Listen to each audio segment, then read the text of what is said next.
First story. Delusional OP tested her boyfriend with her best friend. Planned to seduce him. Got upset when he didn't flirt back. Again tested him. Dumped him claiming the boyfriend cheated on her. Now having a breakdown. Everyone calling her the toxic one and cutting ties with her. So, I 23F recently broke up with my boyfriend, Chris 24M, and honestly, it feels like the trash took itself out. But apparently, my so-called friends think I'm the bad guy here. I mean, the mental gymnastics some people will do to defend a cheater is insane. I need Reddit to weigh in because I'm seriously starting to think I'm the only one left with any standards. Let me back up and explain. Chris and I had been dating for just over a year. On paper, he seemed perfect. Good-looking, charming, attentive, everything you could want in a boyfriend. He'd send me good morning texts every day, remembered little things I liked, and always seemed excited to introduce me to his friends and family. My friends used to say we were goals, and I'll admit, I felt like I'd hit the jackpot. But here's the thing about people, they're not always what they seem. I've been burned before. My ex, a walking red flag disguised as a nice guy, cheated on me with some random girl he met at a bar. And no, I didn't find out from him. I found out from one of her friends who felt sorry for me. Ever since then, I've sworn to myself that I'll never be that girl again. The one who's blindsided. The one who's the last to know. So yeah, maybe I'm a little paranoid, but can you blame me? In my experience, guys are only as faithful as their options or lack thereof. This is where Kelsey 23F comes in. She's my best friend, and honestly, the only person I trust 100%. We've been inseparable since high school. Kelsey's gorgeous, tall, blonde, and the kind of girl who turns heads everywhere she goes. She knows she's hot, and she's not afraid to use it to her advantage. But what I love most about her is how fiercely loyal she is. She would never stab me in the back. In fact, she's the one who first suggested testing Chris. If he's as loyal as you think he is, he'll pass with flying colors, she said. And if not, better to find out now than waste any more time. She had a point. I'd rather know the truth, no matter how ugly it is, than live in blissful ignorance. So, we came up with a plan. Kelsey would start small, light flirting, compliments, the kind of stuff most guys wouldn't think twice about. If he didn't bite, great. But if he did, well, then I'd know he wasn't the guy I thought he was. The first attempt was honestly kind of hilarious. We were all hanging out at my apartment, me, Chris, Kelsey, and a few other friends from our group. Kelsey sat next to Chris on the couch and started laying it on thick. She laughed at all his jokes, touched his arm a couple of times, and even told him, "You have such a nice smile. No wonder OP fell for you." I was watching the whole thing from across the room, trying not to laugh. Chris didn't take the bait at all. He just smiled and said, "Thanks, but I think OP's the one with a better smile," and then turned the conversation back to me. I was so relieved. For the first time, I thought, maybe I finally found a good one. But Kelsey wasn't convinced. "One test doesn't prove anything," she told me later. "You have to see how he reacts when the stakes are higher." She was right. Chris had passed the first round, but that didn't mean he was in the clear. Temptation is like pressure, it reveals a person's true character. So, we decided to try again, this time upping the ante. The second attempt happened a couple of weeks later after a party. Chris had been drinking, not drunk, just buzzed, and everyone else had either left or was passed out in the living room. Kelsey pulled him aside in the kitchen and told him she'd always thought he was cute. She even put her hand on his chest, just to see how far he'd go. And you know what he did? He flirted back. Not just a little, either. He smiled, told her she was gorgeous, and then get this, he asked for her number. Her number. When Kelsey told me, I felt like the floor had dropped out from under me. This was the guy who told me I was the best thing that ever happened to him. The guy who looked me in the eyes and said he wanted to build a future together. And here he was, trying to hook up with my best friend the moment my back was turned. I confronted him the next day. I didn't yell or cry. I don't give cheaters the satisfaction of seeing me upset. I just told him I knew what he'd done, and we were done. He tried to backpedal, of course. Said he was just being nice and didn't mean anything by it. Right. Because asking for someone else's number while you're in a relationship is totally normal behavior. I told him I wasn't interested in his excuses and walked out. I thought that would be the end of it, but no. The real drama started when I told my friends what happened. I expected them to have my back. After all, Chris had literally proven he couldn't be trusted. But instead, they turned on me. Ashley 21F, who I've always suspected has a secret crush on Chris, said I set him up to fail, and that the whole thing was toxic. Tyler 25M, who loves to play devil's advocate, said I should have just trusted Chris, and that the test was manipulative. Are you kidding me? First of all, if Chris was really loyal, he wouldn't have failed the test. Period. And second, how is it manipulative to want proof that your relationship is solid? Last time I checked, trust is earned. I refuse to be one of those girls who ignores red flags just because they're inconvenient. If I hadn't tested him, I'd still be in a relationship with a guy who clearly can't keep his promises. The group is basically split down the middle now. Half of them agree with me and think I did the right thing. The other half are acting like I'm some kind of monster for exposing Chris for what he really is. Kelsey has been my rock through all of this. She says the ones who are mad at me are just projecting their own insecurities. They're jealous because they don't have the guts to hold their partners to the same standards, she told me, and honestly, she's probably right. So, Reddit, what do you think? Am I the arsehole for testing my boyfriend's loyalty? Or are my friends just bitter that I refuse to settle for mediocrity? Comments. Comment 1. YTA. You and your bestie Kelsey sound like the narcissistic villains of a high school drama. Testing your boyfriend's loyalty. Are you serious? Who died and made you the queen of the relationship Olympics? You didn't just test him. You actively created a situation to manipulate and tempt him into failing. That's not love. That's psychopathy. Relationships are built on trust, not some elaborate Hunger Games scenario where your friend plays the seductress. Here's the thing. You were the problem, not Chris. You sabotaged your own relationship because of your insecurity. And now you're mad it blew up in your face. Grow up. Comment 2. YTA, a massive one. And let me add, you're exhausting. You basically turned your boyfriend into a lab rat for your own insecurity experiment. You didn't want a loyal boyfriend, you wanted a circus act where he jumps through flaming hoops to prove his worthiness to you. And Kelsey? Oh, she's just as bad. She sounds like the type who gets off on stirring SHT and then acting like she's the hero for helping. The fact that you two think this was okay shows you have zero respect for anyone but yourselves. The real reason your friends are pissed isn't jealousy. It's that they can't stand your toxic, manipulative BS. Newsflash, you played a stupid game.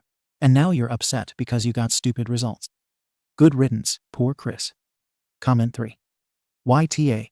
You sound like a complete narcissist who's watched too many reality TV shows. Testing your boyfriend's loyalty with your hot best friend. Are you joking? What's next? Installing hidden cameras to make sure he's faithful. Here's a thought. If you couldn't trust him after a year, you shouldn't have been in the relationship to begin with. And let's not even get started on Kelsey. She's not your ride or die. She's your enabler and honestly, probably loves the drama of sabotaging your relationships while pretending to help. You deserve to be single, because no one deserves to put up with this level of insecurity and manipulation. Honestly, I hope Chris dodges every bullet your future has in store. YTA, plain and simple. Boyfriend's response post. Hey Reddit, Chris here, the failed boyfriend from this insane loyalty test post. A friend of my XOP sent me the link to her post earlier this week, and I honestly couldn't believe what I was reading. To say the least, it was surreal to watch her paint this whole situation as though she's the victim, when the reality of our relationship was anything but. I wasn't planning to say anything, but since her post is already out there and my friends keep insisting that I share my side of the story, I figured I'd do just that. I want to start by saying that, yes, I screwed up. I take full accountability for what happened. Flirting back with her best friend Kelsey was absolutely wrong, and I wish I hadn't done it. I wasn't drunk, but I was buzzed and not thinking clearly. When Kelsey came on to me, it caught me completely off guard. She was being really forward, touching my chest, leaning in close, calling me hot. I felt awkward as hell, and in the moment, I tried to play along lightly because I didn't want to make things even weirder or ruder. But I shouldn't have. The moment I flirted back or asked for her number, I crossed a line, and I'm genuinely sorry for that. But here's the thing. My mistake didn't happen in a vacuum. My ex didn't just test my loyalty out of nowhere. It wasn't the first time she'd done something manipulative, and honestly, it wasn't even close to the worst. Our entire relationship was built on her constantly trying to prove she was in control of me, of the relationship, of everything. From day one, it felt like I was auditioning to meet her impossibly high standards, and no matter what I did, it was never enough. Let me give you a few examples of what life was like dating her. She controlled every aspect of my social life. She always insisted on being there whenever I hung out with my friends, even when it was supposed to be a guy's night. If she couldn't come, she'd blow up my phone the entire time, sending check-in texts every hour, asking me for proof of who I was with and what we were doing. I had to send selfies, pictures of the group, and even videos at one point because she didn't trust the angles of the photos I was sending. She had a list of rules for our relationship. I couldn't follow random girls on Instagram, even if I'd known them since high school. I wasn't allowed to go to parties without her. If I didn't answer her texts within 10 minutes, she'd accuse me of hiding something. Once, she got upset because a cashier smiled at me when we were out shopping. A cashier doing her job. She kept tabs on everything. She went through my phone regularly just to make sure I wasn't hiding anything. I didn't have anything to hide, so I let her do it. But looking back, I can see how toxic that was. There was no privacy in our relationship. She even tried to guilt me into giving her the passwords to my email and social media accounts. I held my ground on that one, and she accused me of secretly cheating because, apparently, if you have nothing to hide, you have nothing to fear. She constantly compared me to her ex. I can't even count how many times she brought up how her ex cheated on her and how she'd never let herself be that girl again. She framed everything in our relationship like it was some grand test of my loyalty, and she always acted like I was one mistake away from being just like him. No matter how much I tried to prove myself, it was like she was actively looking for reasons to doubt me. Now let's talk about this whole loyalty test situation. I didn't know it at the time, but this wasn't some spontaneous thing Kelsey cooked up, it was premeditated. They planned it together, probably laughing the whole time about how clever they thought they were.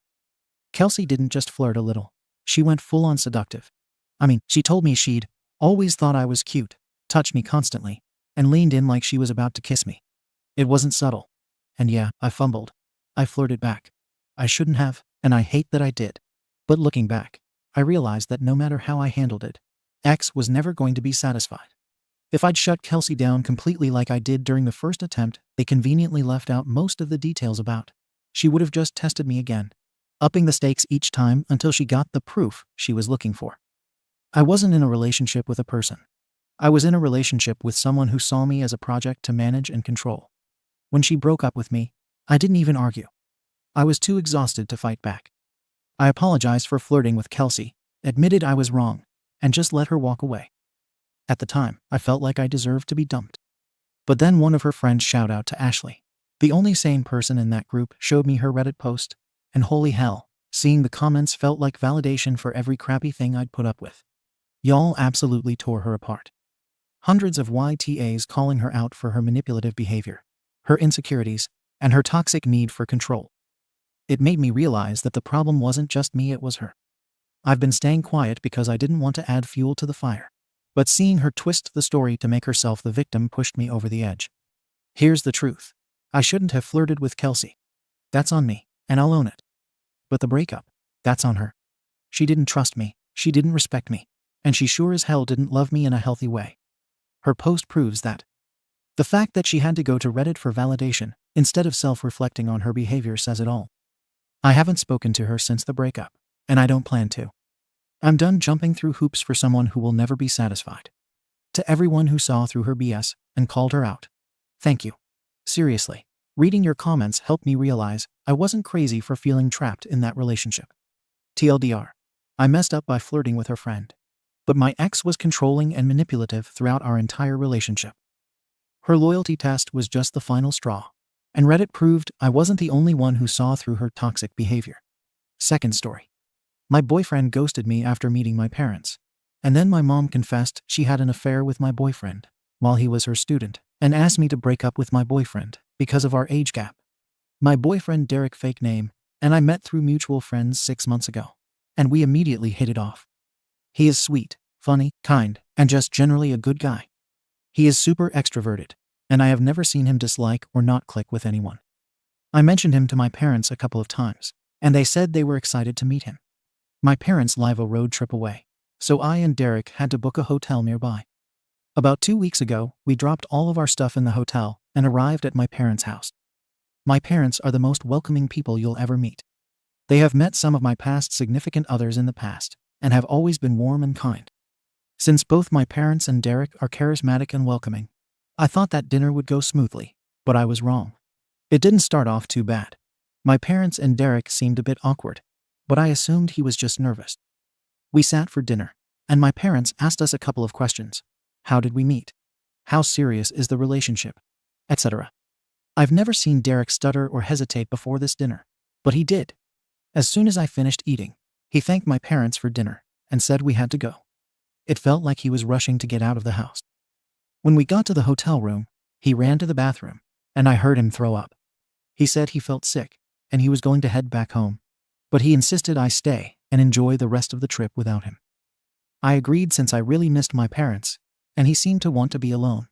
I texted him a couple of times asking how he was doing if he felt better, but he didn't reply. After 2 days passed, I started to get really worried that maybe he was really sick and had to go to the hospital or something. So I cut the trip short and headed back home. I went to his apartment and saw he was okay. I asked him how he was doing and why he wasn't replying, and he said he felt fine and that I was overreacting.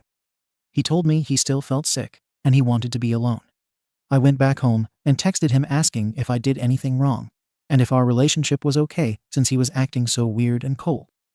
A week has gone by since the text message, and he has not replied. Derek is the last person I'd expect to ghost me. I'm torn between wanting to give him space and wanting answers. How do I even reach out to him without pushing him further away? TLDR. I took my boyfriend to meet my parents. It was super awkward. He got sick and went home early and has been ghosting me since. Update. Hey Reddit, sorry I didn't reply to that many of your comments. They were mostly just saying Derek was secretly my brother, which is horrifying. So I wasn't sure how to reply. I tried to reply to questions when I saw them pop up. The past few days have been a mess. But now that everything is settled, I thought I would go on here and update all of you. I took your guys' advice and decided to speak to my parents, rather than Derek, to discover if maybe they said anything or knew each other in the past, like many of you suggested they might. 4 days ago, I called my mom and told her about Derek's weird reaction after our dinner. I asked her for advice, or if she knew what happened. She was silent for a moment, and I heard her start crying. She started apologizing, and I didn't understand what she was trying to tell me at first. Eventually, I got her to calm down, and she told me what had happened.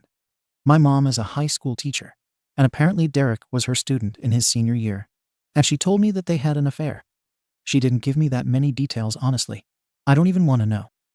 All she said is that they only slept together once before she shut it down, and that my father knew, and they had attended couples counseling years ago to work through this.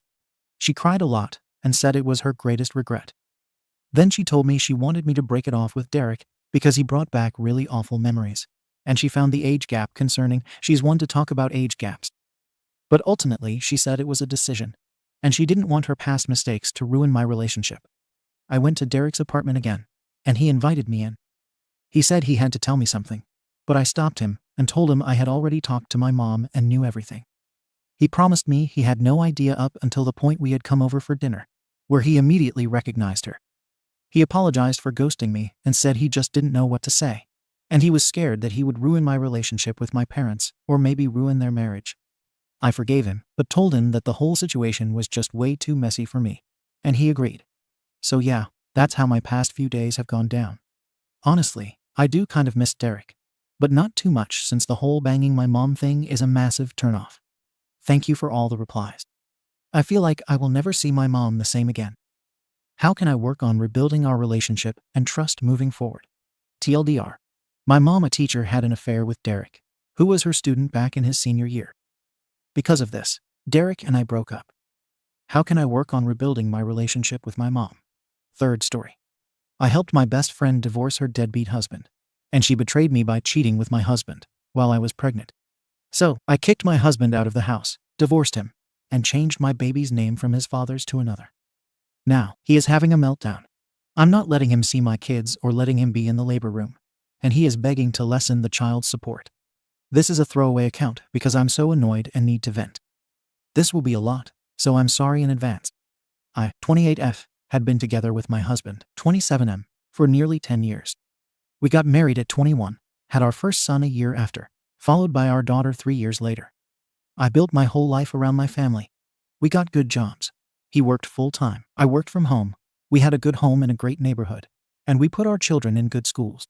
We also had a successful business on the side. I thought we did everything right.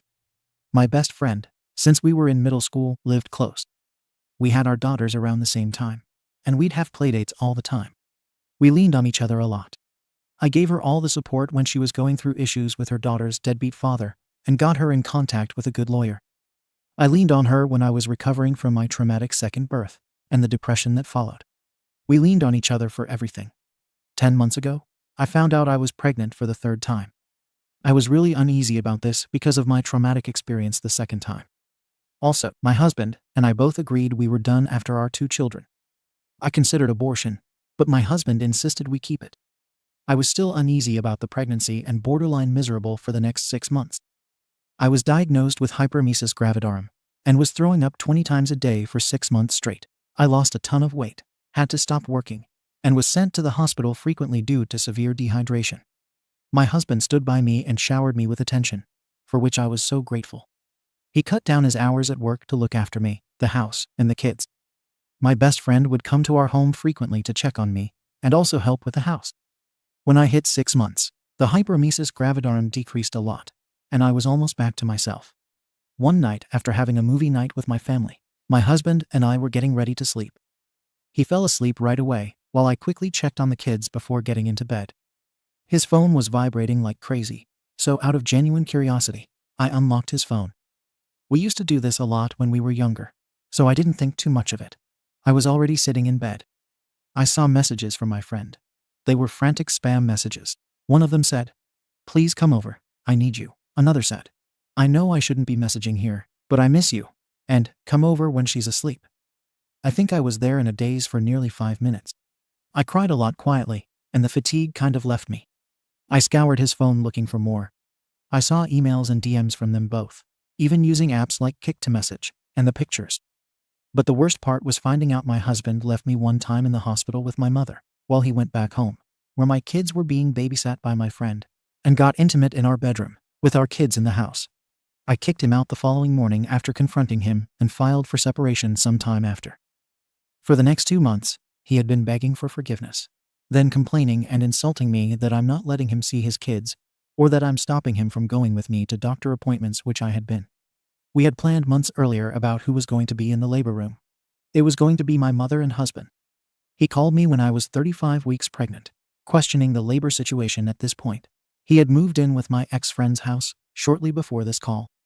I said no, and he got very angry. Lots of my in-laws and family members told me to put our differences aside for our baby. I still said no.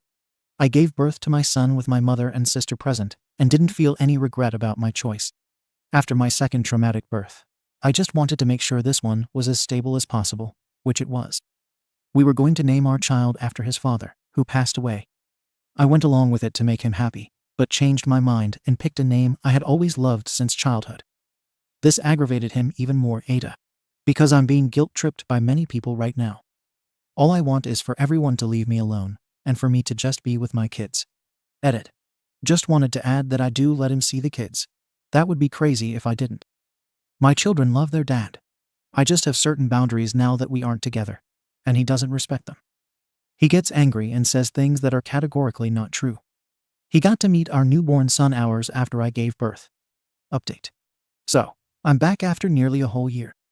I completely forgot about this post because I've been so wrapped up in other things. For anyone who doesn't want to read the whole post, here's a summary. My husband had been cheating on me with my best friend while I was pregnant. I was close to giving birth and decided not to have my then husband in the labor room with me. I also chose a name for our baby that he didn't agree with. Like I said, it's basically been a whole year. My baby turned 1 today, and after celebrating his birthday and Christmas with my kids, it finally hit me. This is my new reality. First of all, my ex-husband, and I finally went through with the divorce proceedings. I had been holding it off during my pregnancy and early postpartum period to avoid added stress and to carefully plan for my children and myself. I was awarded primary physical custody of our children. Their dad visits once a week, and the 2 older kids, 7 and 4, spend every other weekend with him. My youngest will start doing the same in a couple of months, which makes me nervous. He's especially clingy with me. All my kids are, but my youngest has really only known me as the most present parent. One of the main stipulations in our custody agreement is that my ex's affair partner is prohibited from seeing the kids. My poor kids have been confused enough by their parents' sudden split, and I didn't want them even more confused by seeing their aunt, who is supposed to be mommy's best friend, with their dad. It was deemed emotionally detrimental in court. As for the baby name, he's been so bitter about it. I think he's still mad about it. His side has been trying to convince me to change the name to something we'd both like, especially after the divorce was finalized. But it's been a year now, and the baby quite literally answers by the name I gave him, so I'm not going to be changing it. He was also unhappy with the child support payments, among other payments, and asked for some revisions. One main thing he asked to change was the cost of our kids' school tuition. He pays for their tuition, which he felt was too much and too harsh. But the court stuck with the original payments. As for my ex-husband and ex-best friend, they continued dating. I found out that they had started seeing each other a month into my third pregnancy. They had actually slept together during my second pregnancy, but didn't pursue a relationship then because, as they put it, they weren't ready to ruin things and didn't want to hurt anybody. My ex's side has been very supportive of their relationship, even inviting her to holiday gatherings like Thanksgivings or family holidays.